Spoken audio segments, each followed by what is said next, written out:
Yes. This thing.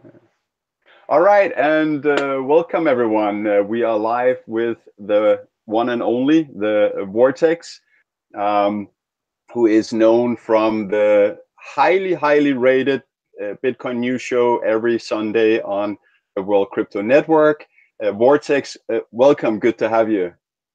Oh, thank you so much for having me. Really appreciate it. It's kind of funny. A lot of people kind of find my name hard to pronounce because they either say, the Vortex or something like that. But it's actually though it's actually just Vortex. On my Twitter handle, it's the one Vortex, right? Because Vortex was taken. But yeah, it's kind of funny. A lot of people call me like the Vortex, like especially Max Kaiser. I get a lot of shout outs from him, and he always says the Vortex instead of just Vortex or the one Vortex. So it's great. Right. It's hilarious. I love it. Okay, cool. But good to have you. And the reason we're having this discussion now, I mean, not only is it a pleasure and an honor to have you on my YouTube channel, you are known as a very passionate and very knowledgeable contributor in terms of analyzing news, sharing news, discussing news.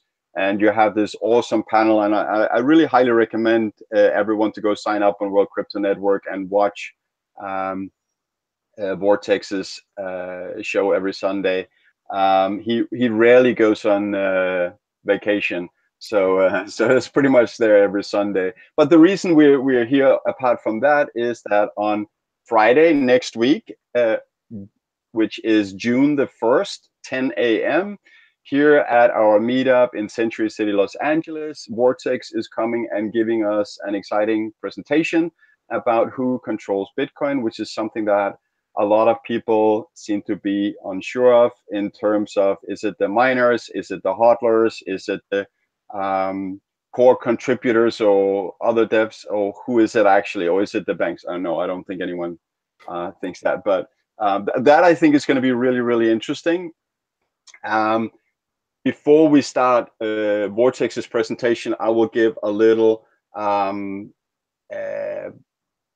little short intro to what they're doing on BISC with their non-ICO way of funding themselves, which is really interesting. So I'm going to talk just like 3 minutes on that, and then I'm going to discuss maybe 2 minutes on mathbot.com, which is a project that I started contributing to, which is a website where you can go and learn math and programming for free, or if parents want, they can incentivize their kids, which is the feature that I think is really interesting, and a feature that I think will mean that it will actually become quite popular, because I mean, I have kids and I can see that they prefer to play other games, unless maybe I think they could be motivated by Bitcoin. But Vortex, this is about you. So please, actually, I have one question, which is for you also. I started a new tradition here on my channel, which is, personally, I believe in hyperbitcoinization, which if we should get into the definition, it is that there will be a point in time where everyone will run for the fiat exit because they see that Bitcoin will take over as the only money in the world. And that will be like an inflection curve or inflection point on the curve, and where the S curve will be steepest in the adoption of Bitcoin. And that's the point where it's going to be game over. So I started to give my estimation of when that will happen, and no strings attached, nothing you'll be hold up against. But if you believe that such an event could occur at one stage, when do you foresee in the future, sir, that something like this could happen? Yeah, absolutely. So first off, let me just say that, yeah, MathBot is an absolutely great program. It's really cool. I took a look at it, and it really is learning through video games. This is the best way to actually learn, through video games, through stories. This is how humans, it turns out this is how humans learn the best. And so this is absolutely great to see this. I think JW Weatherman is leading that charge there, and I encourage everybody to check it out. Mathbot.com. It is completely free. And so I recommend that to the kids. That's basically how I learned a lot of things. That's how, specifically, that's how I learned how to type.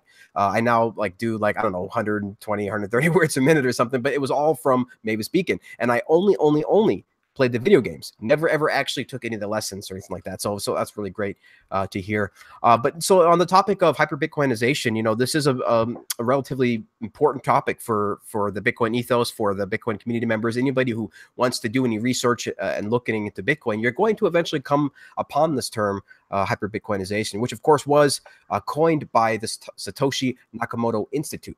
So I really recommend everybody check that out. You can Google, I forget the website, but it's probably nakamotoinstitute.org, but you can just Google Satoshi Nakamoto Institute, and Mr. Pierre Richard over there of the Noted podcast and many other Bitcoin contributions actually runs that website and started that website. So I recommend everybody check that out, because there's so much great information, so much great articles over there at the Nakamoto Institute. So check that out. But yes, this hyper-Bitcoinization concept is absolutely fascinating and interesting to think about. And, you know, you mentioned that it was talking about how this is the process by which Bitcoin becomes the only money. But really, it's not the only money, right? What it is it ends up being the only valuable money, right? The only money that people actually want. So there's going to be lots of monies out there. You're never going to stop banks, governments from trying to, you know, print their own stuff, trying to do their own thing. But people are going to lose faith. They're going to lose faith in these types of systems, and they're going to lose faith in these currencies, and they're going to lose faith in these phrases like backed with the full faith and credit of the United States, right? So these types of phrases will no longer be meaningful at all to the new generation of people. And so what you're going to end up seeing is just this rush to the exits, as you describe. And part of that rush is going to be these stable coins. These stable coins like Tether and TrueUSD, you know, as many problems as they, you know, you might think they bring, they really are, at the end of the day, serve the purpose of the onboarding of the world into crypto. So this is really important thing to have, you know, these things like Tether, because this gives investors confidence that they can quickly exit the market when they need to and quickly enter back in, you know, when they feel the time is right. So these stable coins are going to bring also, and have brought, billions of dollars of liquidity into the crypto market, into the crypto system. So imagine, you know, when the institutional investment really does start to come in, like towards the end of the year, like with NASDAQ starting a trading desk, Goldman starting a trading desk, and on and on and on it goes, as more and more of Wall Street piles in, you know, this is what we're going to see. So basically, when can we expect hyper-Bitcoinization? Well, in my opinion, you know, it's anybody's guess, but I can tell you that, you know, we're looking at $250,000 of Bitcoin by 2022, you know, over $500,000 by 2024. And then, you know, by 2028, I don't suspect many people will be kind of pricing Bitcoin in dollars, for sure, not by the, you know, like the 2032 having, you know, I would assume by then it will be completely over. This is, at that point, governments will hold Bitcoin like they hold gold. One Bitcoin will be worth, you know, so much that, because countries will have maybe a few hundred to a few thousand Bitcoin, like, you know, this is what they'll have. So one single Bitcoin will absolutely be invaluable at that point. So yeah, hyper-Bitcoinization is going to,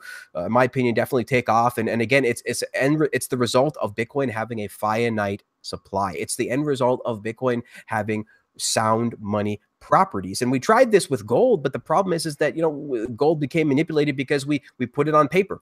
We got rid of the actual gold backing and just put it all on paper, and then put derivatives on top of that, and on it goes. And so unfortunately, it did not end up serving as the sound money that we all hoped it would. But Bitcoin is our second chance. You know, a lot of people say there's tens of thousands of currencies out there, but there is no other currency serving the purpose of creating a sound money for this planet to transact on, for a sound money for this world to be able to place their value in for their generations, for their kids and the generations to come. So this is coming, and I'm really looking forward to it. It's going to be a bit of a painful transition, right? But this is going to be the largest wealth transfer that this world has ever seen. You know, there was huge wealth transfers with oil, and then the semiconductor industry, software industry, and then now with Bitcoin, this is going to be the world's next large wealth transfer. Couldn't agree more. Beautiful words, Vortex. Very, very nicely described, and we are not very far from each other in terms of timing, although I don't think it will happen later than 2023. And I agree with you that once a Bitcoin starts reaching around $500,000, I think it will just speed up so much that it will stop being denominated in dollars, because people will say, you know, we don't want this dollars anymore, or any other fiat currency, which it might be, and Well, see, it at will that just point, be, yeah, at that point, everything will be denominated in Bitcoin. So by 2024 yeah, to 2028, everything will be denominated in Bitcoin. So people are like, well, how are we going to know how much Bitcoin is worth? Well, everything will be denominated in Bitcoin. So when you buy a building, it'll say how much Bitcoin it's worth. So you know that, oh, well, a building is half a Bitcoin or whatever. So it's a very interesting yeah, concept. Sorry to yeah, interrupt you. exactly. No, that's fine. Yeah, and one Bitcoin will be equal to one Bitcoin. And in terms of, first of all, by the way, this none of what we talk here is financial advice. It's just two guys talking about Bitcoin, and potential giving a little bit of education. But one thing also I wanted to mention, the link to Vortex coming here and being on our meetup Friday next week is in the description below. Please check that out. Yeah, but so my guess is, or estimation is 2023. That's my analysis. Let's see how it goes. And I have decided for each video I'm doing going forward, I'm going to say what my estimation is. So that may change in one direction or another. So that there's a little bit something. But Vortex, apart from us seeing you doing amazing content every single Sunday on World Crypto Network, what do you do for a living? Yeah, so I've actually been a software developer. So I started out my career, my main career here is software development. That's what I've been doing. I did for 10 years before I actually found Bitcoin in 2013. So I've continued to do software development, but I've gotten, of course, more and more into Bitcoin since I first got into it late 2012, early 2013. That's since then I've been following down the rabbit hole, of course, as they say in the community. And since then I've just been kind of studying and reading and learning everything I can about Bitcoin. And now, you know, it's to the point to where I feel I understand it pretty well. But of course, I continue to learn every day. But I understand it to the point to now where I believe I can explain a few things to people and educate them, because there is so much misinformation in the space right now, because it's so new. So nobody understands what is what. And so it's just so easy to sell snake oil to people. And that's what we're seeing. We're seeing all these millions and millions of dollars invested into these networks. And we're seeing these multi-billion-dollar networks with just absolute crap security. I mean, we're seeing these multi-billion-dollar evaluated coins that don't even have a main net. They haven't even actually launched their product yet. And so this is the mania, if you will, that we're kind of seeing right now. And you know, this is a lot of repetition of what happened in the dot-com bubble, and there's been many other bubbles throughout history that you can look up and find. And this is kind of just the end result of human psychology. This is why they all play out in the same way. And this is why I don't think Bitcoin is a bubble, because bubbles crash to zero. That's why we call them a bubble. But Bitcoin continues to crash downward back to previous all-time highs. And so, and in fact, has never actually crashed.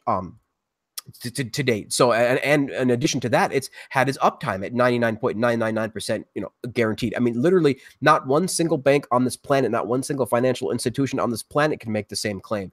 Just the other day, I think it was Greece, or I forget which country it was over there, right around Greece, but their entire ATM industry basically stopped working for a period of 6 hours. Nobody could withdraw, and nobody could use their credit cards. It's bad. I mean, I don't know about you in the United States, but I see people all the time. I go to a gas station or I go to something place and they're like, oh, credit card is down. Can't take your credit card right now. Sorry. And you're just kind of like baffled. Like, what do you mean you can't take my credit card? And so, you know, this happens, you know, even at like fast food restaurants and drive-throughs, right? You've probably been to a restaurant. They're like, sorry, credit cards are down right now. Cash only. And so this is the type of insanity that people think is actually sound money, good banking. No, it's not. Bitcoin is the sound money. This is the next generation of banking, the next generation of financial network. This is an open, distributed, you know, borderless, decentralized, global phenomenon. And this is what is going to really start to take into people's minds, take hold in people's minds, because it does take time. You know, it took many years for people to realize how to type in www. It took many years for people to realize what an @ symbol is. And then one day you wake up and everybody's got an iPhone. Everybody's on Facebook. And this is what happens. And it plays out usually, for example, with iPhones, you know, it only came out in 2008. And we have all of this insanity, huge apps, and, you know, things that are just unthinkable without Uber and Lyft and Airbnb and these other applications that people use every day. And so imagine that with Bitcoin. You know, really the world only found out about Bitcoin in 2013. So we're really only 5 years into this. So imagine another 5 years. The next 5 years is going to be the game-changing years. The next 5 years is when the world will be jumping on board to Bitcoin, because they know that in 2020, that's the next halving. So all of the Wall Street, all of the financial institutions, all of the billionaires all around the world are circling the globe. They're just circling Bitcoin right now, just waiting, just like sharks, just waiting to jump in at an optimal price and restart the next bull cycle. Because right now we absolutely are in a capitulation cycle. We are in a consolidation cycle right now. The price at around 7,500 or so. We're going to play out. We're going to consolidate. We're going to go down a little bit more until hopefully the fall, when we're ready to start the next bull market. Yeah. Let's see the timing of that. Actually, I was just thinking, you were mentioning this 6-hour ATM shutdown in some country in Southern Europe. It may just be their practice run of when they want to try and prevent the next bank run. When that happens, when people want to get their fiat out. I don't know. Just kidding. But when did you say again you came across Bitcoin? Yeah, so I first discovered Bitcoin late 2012 or mid to late 2012 when I found that Gawker article about Silk Road. And I just thought that, like, there's just no way. This has got to be a joke. This has got to be impossible. There's no way, that people could be using this website to be getting drugs and stuff off this website. And so, and it turns out with more research into it, you can see that, wow, it actually works. Like, it turns out, oh, wow, the rating system and the Silk Road actually worked. Like, people were actually getting drugs off the street. People were actually getting quality products instead of killing, getting horrible products and getting killed and all these things. And you're like, oh, wow, this is an economy that can work. This is the cypherpunk dream. This is the anarchy dream, right? The actual anarchist dream. And it was working, and it was great. And it was all because of Bitcoin. Bitcoin made this possible. And you dive into the research and you dive into the community. There was actually a whole huge community and an ethos, an anarchic, a very anarchy type ethos in the Silk Road at the time. And in fact, there was a journalist, I forget her name now, but there is a single journalist that is a female, and I forget her name, but she has done more research into the Silk Road than anybody else ever. And you can Google this. I forget her name again, but you could, like, for example, Google Silk Road research or something like that, female journalist. She has done huge amounts of research into this, and so I highly recommend people check that out. But that's how I got into Bitcoin. Is I started, I saw Silk Road, and then I saw this community, and then I saw this vision of anarchy and what could actually be.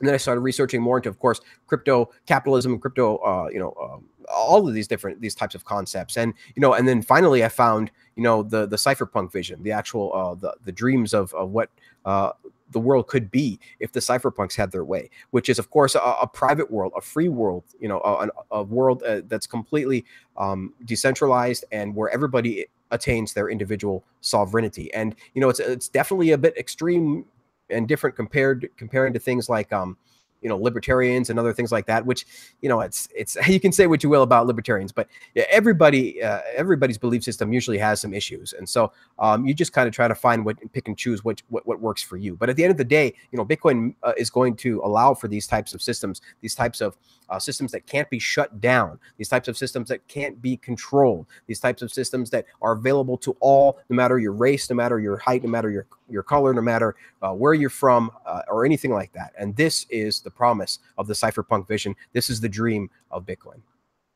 Yeah, and just to add on that, what I really like about Bitcoin is the fact that not only is it the best ledger or money that the world has ever seen, and by that I mean it's nothing in the world is more portable than Bitcoin, which is an important property of money. Nothing is more divisible than Bitcoin. We got 100 million Satoshis, and as I understand it, a soft fork can make that even further divisible. Nothing is more durable. As long as you don't throw away your private keys, then nothing is more durable. And fungible is something that we all know we will have within 2 to 3 years. It will be very, very fungible. So when those things are in place, there's just never been a better money in the world. Now, on top of that, because it's non-physical, and because it's decentralized, then it is a money that cannot be confiscated, and no one can censor your transactions. And those are new properties that we're seeing in money for the first time ever. So this is really a first ever opportunity.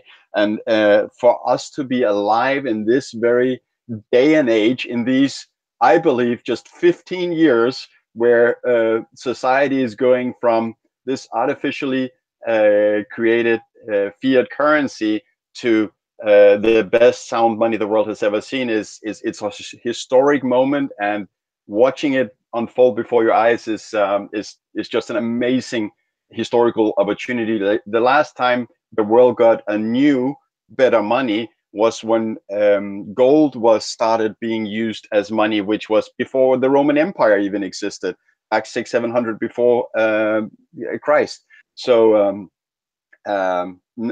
it's a huge historical moment that we are witnessing. So Vortex, what do you think is most exciting, or what excites you the most about Bitcoin, as in developments going on right here and now? Sure. So there's actually a lot. I mean, there's just so much that's actually happening in Bitcoin right now. There's various links you can go to see all these different projects that people are working on. But I actually made I follow Bitcoin full time. Bitcoin is really the main chain that I pay attention to and that I follow, and I can't even keep up. Bitcoin is all I follow, and I can barely keep up with the amount of innovation and technology that gets put forth every single day, from white papers to to actual pull requests to ideas that people are coming up with. It's just never stops. And so there's some huge things right now that are going on. Really. And so let me just go over a couple. So basically, we have the Lightning Network that has been launched on mainnet just recently, only a couple months ago, and that continues to grow exponentially. So there are thousands and thousands of nodes, and all of the actual channels, the nodes, and the liquidity is just growing exponentially every single day, every single week. And so we're seeing all sorts of amazing things to do with that. And then, we're even seeing many innovations within Lightning itself. For example, like multipath payments and submarine swaps and all of these different technologies within Lightning. So Lightning is beginning to take on a life of its own. And that is very, very exciting, because again, this is what's going to power this is what's going to really allow Bitcoin to have a brand new application stack that everybody in the world can connect to. So this is really important, because Lightning basically is the World Wide Web on top of the internet. So Bitcoin is the internet, Lightning is the World Wide Web on top of it. This will allow a brand new application stack to be built upon, and that will allow economies of scale to arise. I mean, this is going to be huge. If you think the internet is big, Bitcoin is bigger than the internet, right? And some people have criticized that statement, saying that Bitcoin is bigger than the internet, because it is indeed a part and parcel of the internet. But at the same time, Bitcoin is the biggest innovation in the world since the internet, and it will allow the internet itself to evolve even further and continue to grow and actually pay for itself. So the internet is growing about 10% a year globally right now, but with Bitcoin, it can grow actually even faster now, because it can pay for itself. The internet can pay for its own connectivity. And so what I mean by that is, like, you could get a job on the internet and now get paid through the internet, and now you can afford your internet. You don't have to worry about fiat currencies or anything like that. You can actually just be in this this closed loop economy that is Bitcoin. And so that's really important. Lightning is going to be really, really big. And the next big thing that is, I forget if it's not on mainnet, but it's definitely on the testnet right now, which is the side chain called Liquid.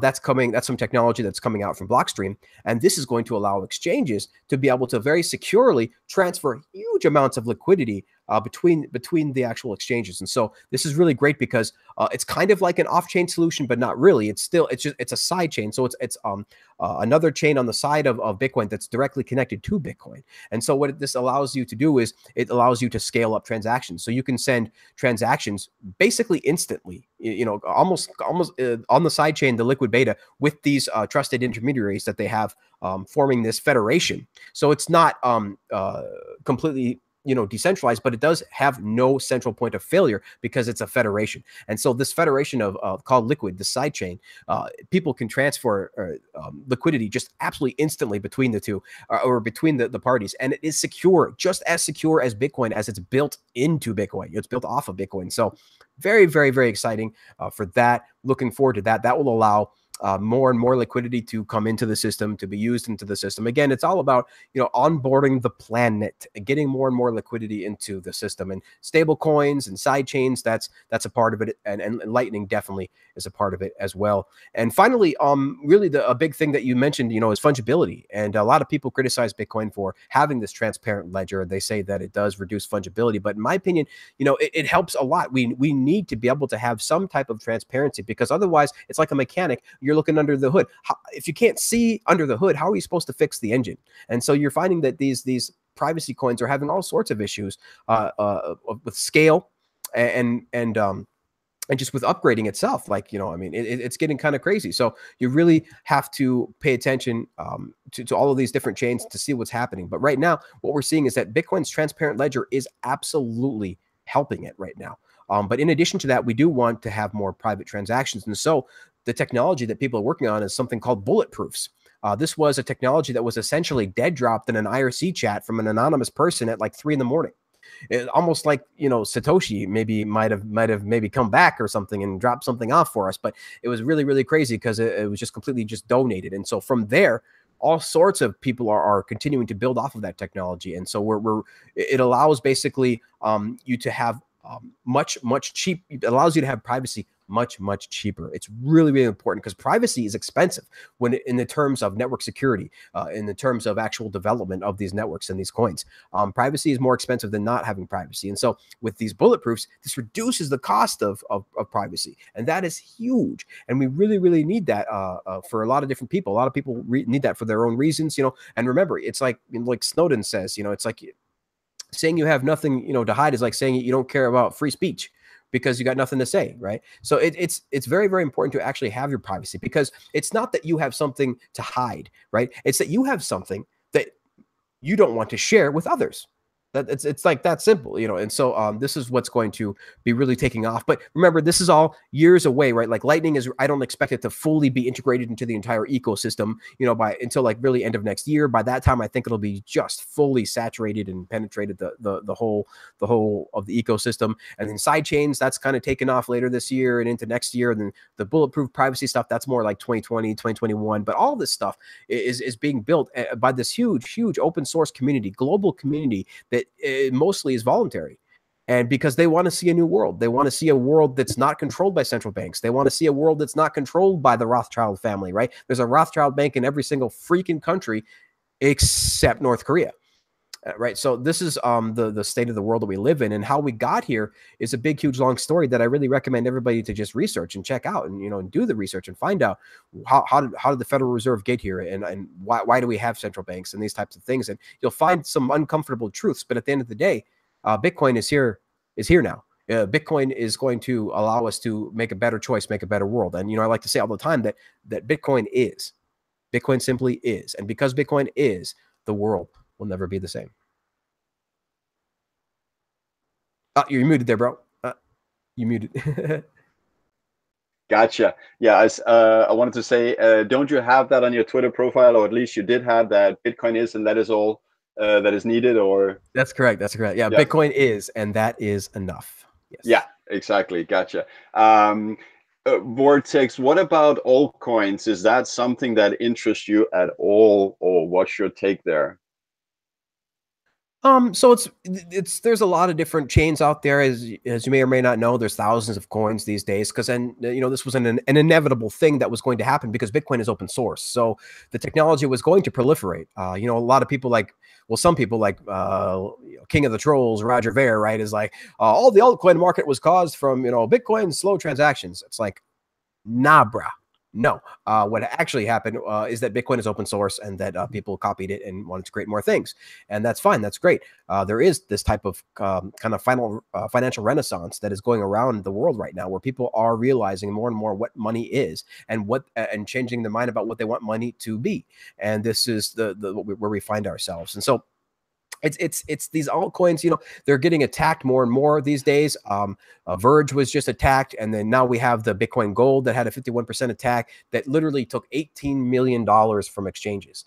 And so what's going to happen is that, we've been saying this at the World Crypto Network here for many years, that Bitcoin really is the most secure chain. It is the world's only secure public open blockchain. There is no other actual blockchain that exists that's in production and that's actually decentralized. So Bitcoin is the only decentralized blockchain at scale right now in production. And so people are going to find more and more trust with that. And we're going to eventually realize that Bitcoin is the most secure. Bitcoin is the internet of money. There is no need to have more internets. I only use one internet, and I only want to use one financial internet, and that will be Bitcoin. And so on top of Bitcoin, we can do anything. We can build a million things. You can build derivatives if you really wanted to. You can build, more tokens. You can with colored coins or other technologies that's coming down the line. You can do whatever you want to do. It's just the point is that all these features of these altcoins will eventually be put on Bitcoin, and in the meantime, these altcoins will just completely get wrecked. Their security will get destroyed. More and more, or will be taken advantage of. More and more people will see that the security of these altcoins is mostly garbage, especially on something, on some of these chains that actually haven't even launched a mainnet yet. But if you think that they're mostly garbage, means that there are some that you don't consider garbage. Like if you should say one that you like the most, what would that mean? So there's definitely some with some fairly fair launch properties, like Litecoin, of course, was launched relatively fairly, and Monero is an interesting coin. But the thing is that all of these take attention away from Bitcoin. And that's where we really need to be focused. That's where the world needs to continue their engineering efforts. That is what's attracting the best engineers of the world to, because that is where the real problems are. Monero is great, research into various things. But again, all of these altcoins are essentially inflation on Bitcoin, because they're taking billions and billions of dollars away from the actual Bitcoin network. And so but it eventually will all come back and get sucked into Bitcoin. But in the meantime, we have to go through these phases where we have to learn what Bitcoin is, why it's valuable, what makes it valuable. And now that we understand that, now we can make better decisions on what alts are, what kind of alts are actually valuable. And, we'll find ourselves in this irrational exuberance phase, this .com bubble phase, and it will crash, and people will realize and come back to what the World Crypto Network and people like myself have been saying for years, is that Bitcoin is the only secure, public blockchain. Bitcoin is the only sound money. Bitcoin is the only shot that we have of going from a world of central banks to a world of sound money. I agree. It's the only one. And I really like JW's argument that even when it comes to something like Litecoin and Monero, they are delaying sound money. They are delaying Bitcoin becoming sound money. If it's 1 month, if it's 3 months, if it's 1 week, it doesn't matter. But the creation of other blockchains, as much as it's a free thing to do, it's anyone's allowed to do what they want to do in this space, then they're still hurting the adoption of sound money. And that's the problem I have with anything else but Bitcoin, really. And we've never seen creation of something new and fantastic that has then been implemented in Bitcoin. There's been talk of it, but it's never actually happened. There's never been research and development that has moved into Bitcoin. So it's not like they have had a value there either. So anyways, I think great talk, Vortex. A lot of really interesting takes on the Bitcoin world from you. I'm going to put, of course, your Twitter handle also in the show notes below. Otherwise, it is the one Vortex, everyone, at the one Vortex. But is there anything you want to tell us here in the end? You want to plug something? Let us know where we can find you. And take it away. And yeah, absolutely. Yeah, I'm really looking forward to the talk next Friday, to going to the meetup itself. Should be a great time. The talk should run around probably 20 to 30 minutes. And it's going to be really interesting. I'm going to ask some audience questions. I'm just curious to see about what people think about the intricacies of Bitcoin. I'm just excited to have some conversations about Bitcoin with you guys. And so I'm really looking forward to it, really looking forward to seeing the Bitcoin community out there in LA, and looking forward to shaking some hands and answering some questions. And it should be a really great time. And, you can definitely always find my work, like you said, at the One Vortex on Twitter, but you can also find, my work at theworldcryptonetwork.com. And my personal website is theonevortex.com. Right. And all right. And of course, we do the show, the Bitcoin Yeah. News Show on the World Crypto Network every Sunday at 12 p.m. And this Sunday we'll be interviewing Vault, which is a gold company, I believe, that you can only buy gold with Bitcoin. So and they just implemented the Lightning Network. And so we're going to talk to them about how that went. We're going to talk to them about their story about how they implemented the Lightning Network and why they did it, and how they got into Bitcoin. So it should be fun. So what you do is you buy gold with Bitcoin, like you exchange it. It's not like gold has been put on a blockchain, right? Correct. No, it's not like that. You actually is. It is. It's actually a pretty interesting service. They're relatively new, only a couple of years old. But I recommend people checking out just for fun to see it and things like that, because it's just another example of people trying to be creative with Bitcoin. And it's not about trying to they're not creating an altcoin. They don't have an ICO or anything like that. They're just trying to use their niche to be able to make more Bitcoin. Right. Okay, Vortex, thank you very much. It was great talking to you. I very much look forward to see you here for the meetup Friday next week. And after the meetup, we'll go. There's a mall right across the street. We can go there and have lunch all together and hang out and talk Bitcoin. Sounds good to me, man. I'm looking forward to it. All right. Thanks a lot.